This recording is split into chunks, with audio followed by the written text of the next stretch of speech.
هلا شباب، رجعنا بعد القطعة اللي دامت شهر، فخلينا نشوف تفاعلكم. طقنا بلايك، نشوف لايكات، تفاعلكم نفسه لو قل. ولاحظ ثاني، اذا تعليقك يطلع يعني علق اكثر من مرة وان شاء الله راح يطلع الحلقة الجاية. هيا ننطلق.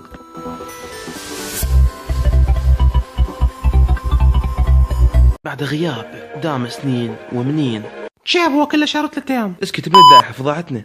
صارت تطورات بالقرية، خلينا نشوف شنو صار.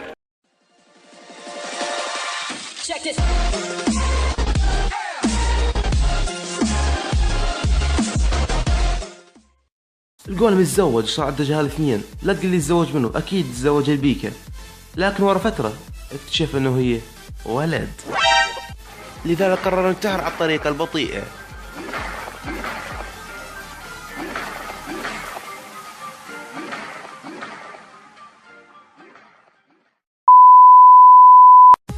بالنسبة للشباب اللي يريدون هكر، جرب هاي الطريقة وادعي لي، مضمونة 100%، لا تخاف.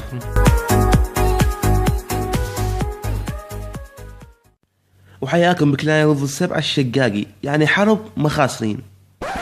ها؟ اصلا يعني كلان مغلق، لا تجون لا تجون.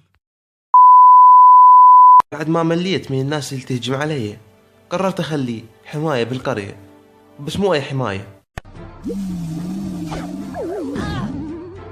لا مو هذول، جيب الزلم ولا حرامي قدر يعبر.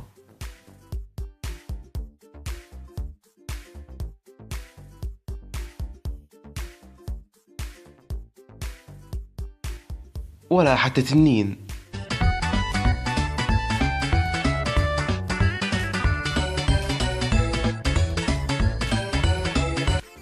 ولا سور قدر يوقف في طريقهم. ها؟ لما كانت الملكة نايمة، قعد الملك وظل يركض ورا الحاتات.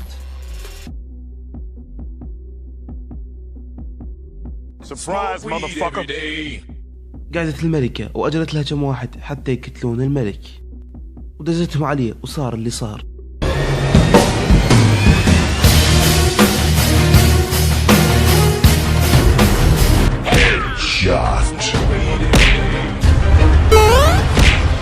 This is Sparta!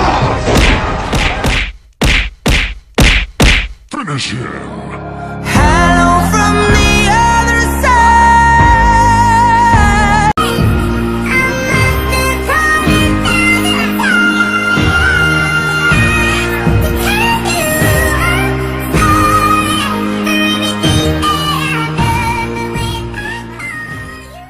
كما يعرف قصة الملك والملكة من يتزوجوا، فالملك نام، فالملك ظل تقرب منه شوي شوي لحد ما نامت يمه وانطفت الكهرباء وصار اللي صار.